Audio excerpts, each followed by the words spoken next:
atong ebanghelyo karon daghang mga tawag natong sayings gikan sa atong Ginoong Hesus. Kung isuma total nato ang mga sayings nga gihatag niya kanato, kini litanya sa gugma, litany of love. Okay? Kini usa ka pagpakita kanato nga ang gasa sa iya mga grasya magbuhat kanato dakog mga butang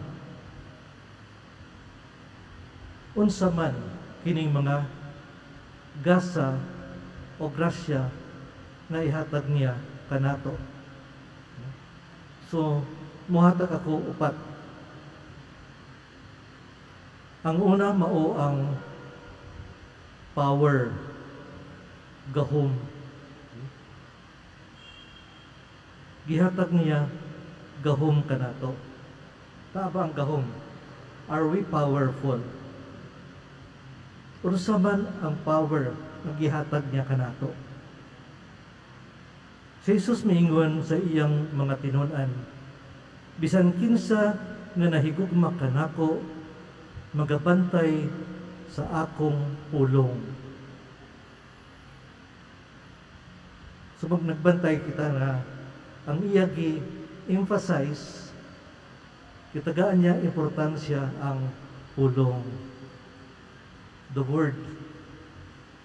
So ang pulong sa Diyos maong iyang anak. The second person of the Trinity is the Word, ang pulong. Ang atong Holy Bible or Scriptures na dinhi ang pulong sa Dios. Old Testament man o New Testament. Sa Old Testament gi-prepare kita, gihanda kita sa pag-abot sa pulong. Sa Old Testament naan ang pulong, siya mismo ang misulti kanato through the gospel sa ebanghelyo. Naa din na ang pulong. So ang pulong ingon sa Ginoo, naa din na ang power, ang gahom. So believe na sa pagbato nato sa pulong, sa pagdungog nato sa pulong, naa ang power. We become powerful. Kita gamhanan. Apan ang gahom is not to destroy. Ang gahom nato mao ang gahom sa paghigugma ug ang gahom sa pagpatawad. Duha kabutang importansya sa mga Kristiyano, apan ang duha kabutang niini lisod kaayo ipangabuhi. Apan sa pulong na kita gahom in order to love and to forgive. Maghigugma o magpatawad. So unta, ang Biblia sa atong mga balay, dili lang dekorasyon. Unta kita magbasa sa mga pulong dina sa Biblia. Unta kuhaon nato ana ang Biblia ug aton ablihan ug basahon ang mga pulong sa Dios nga maghatag kanato og gahom. Gahom sa pagigugma, gahom sa pagpatawad. That is the first grace, unang nga grasya nga gihatag sa ato sa Ginoo. Ay kaduha, mao ang grasya sa presence. The presence, ang presensya sa Ginoo. Si Jesus mingon, "Ug ang akong amahan mahigugma kaniya o kami muduol kaniya o mupuyo uban kaniya." Muduol ug mupuyo ang Ginoo kanato. The real presence of Jesus. Okay. This is the essence, no, of the Holy Eucharist. Okay? Si Kristo, ingon nato, nikayab na, nisaka sa langit. But sa ato na faith, ingon kita nga, the real presence of Jesus still here. Naa ang presensya niya. Okay? Presensya niya dinha karon sa ato pagsaulog sa Holy Eucharist o dito sa Blessed Sacrament naa siya dinha real and true tinuod Diyos, tinuod siya dinha nga naa siya dinha. O kung kita mag-visit sa Blessed Sacrament, magbisita kaniya, He is listening to us because He is real present in the Blessed Sacrament. Mutuo kita ana dapat. Makita nato siya karon dinhi sa ato nga communion sa pagdawat nato sa ostia, siya ana the real presence of Jesus sa Holy Eucharist. So unta no, unta naa ka nato no. Sa first Friday na kita devotion, no? Exposition of the Blessed Sacrament. Ipakita ka nato ang siborium kung asa siya gibutang dito sa sulod ang ostia. He is present there. He is present. Devotion, no? Sa Blessed Sacrament, sa exposition of the Blessed Sacrament. So naghiusa lang siya. No? Kita sa ato panimalay, mag-usa, we are so sad, very, very sad. How about God? Manag-usa lang din sa ato nga simbahan. Kung kausa, wala tawang simbahan. Kausa lang siya. Kita, gibisita ba niya nato siya? Sa real presence siya, sa Blessed Sacrament. This is the challenge. Nakita na debosyon, nakita paghigugma sa Eucharistia, sa Misa, paghigugma sa presensya sa Blessed Sacrament. O naapod siya present sa katag-usa nato, nakita magrespeto kada usa nato because Jesus is present in us.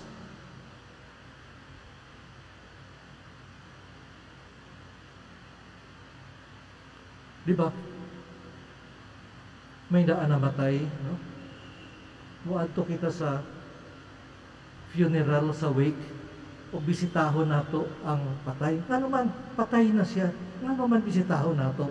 Because, once, ang Espiritu Santo naa kaniya. That's why we respect the person. Once, because ang Espiritu naa kaniya.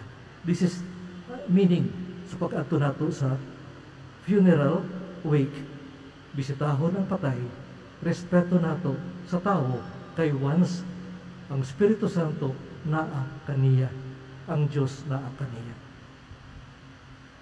So, real presence amo ang ikaduha nga regalo or grace sa ato Ginoo kanato. Ikatulo, mingon sa Jesus, ang kalinaw ibilin ko kaninyo, ang akong kalinaw ihatag ko kaninyo. Dili sama sa gihatag sa kalibutan, ihatag ko kini kaninyo. Ayaw itugot nga muguol o mahadlok ang iyong mga kasing-kasing. Peace, kalinaw. Kita tanan, no? Kada usa nato nakita pangandoy, pero usa sa pangandoy nga dili wala tina kanato mao ang peace, ang kalinaw. Bisan wa para kwarta, wala sa lapi, basta may kalinaw, okay ang kinabuhi. Pero kung wala ng kalinaw, kita magniwang, di kita katulog kung walang kalinaw. Unta, kita tanan, mo respond sa challenge si Jesus na kita maging instrumento sa iyang kalinaw. Nga ihatag nato ang kalinaw sa usak-usa nato. Unta ang kalinaw mag-upisa sa ato nga pamilya.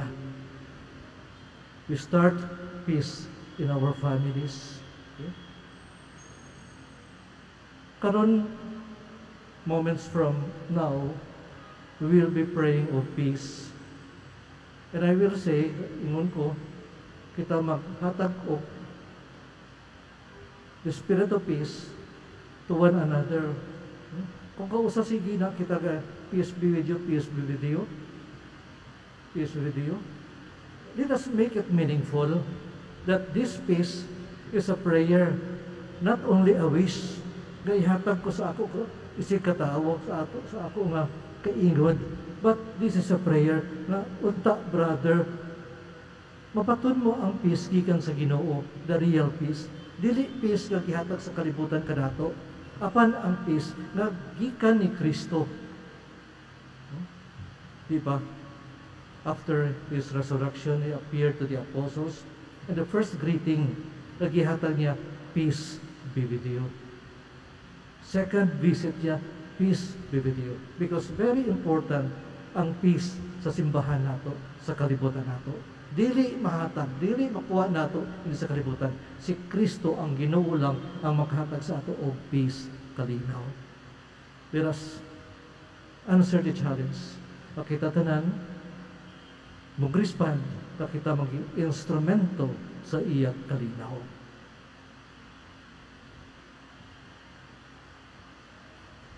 Ako na tanan, no? So, kahom, presensya, and the last, ikaupat, kahingpitan, perfection. Ipadala sa Diyos ang Espiritu kanato in order to make us whole. Kahingpitan. Hindi kahingpitan, no? Nga naanatanan kanato. Kahingpitan din mao ang holiness, pagkabalaan. So, ipadala sa ato ang Espiritu. Tabahan kita. Tanan nagisulti ka nato ni Kristo. Tanan nagisulti niya. Musulod sa ato kasing-kasing. O ato mapangabuhi ang gisulti ni Kristo. Aron ato sa pagpangabuhi, kita tanan mahimong balaan. We are all called to become holy. We are all called to become saints. Kita tanan gitawag sa ato Ginoo nga maging santo. Not necessarily, di butang kita din sa pedestal. Muadto kita sa langit, o atong tanan sa langit, mga santo. Perfect. So muna ang tuyo sa Ginoo. Kagihatag niya, kung upat ani, kagrasya niya, nga naman, para kita tanan, maging santo. This is the work of the Holy Spirit. And this is my last note for you. Ang Diyos, anaa kanato, siya magpuyo kanato sa atong mga kasing-kasing. Atong siya paminawon, sugtan siya, o tugutan siya sa pagbuhat, pagbag-o kanato. Ang pagbago unta mahitabo sa tag-sa kanato, aron ng kalibutan, mahimong gingharian sa Diyos, gingharian sa kalinaw, ginharian sa gugma.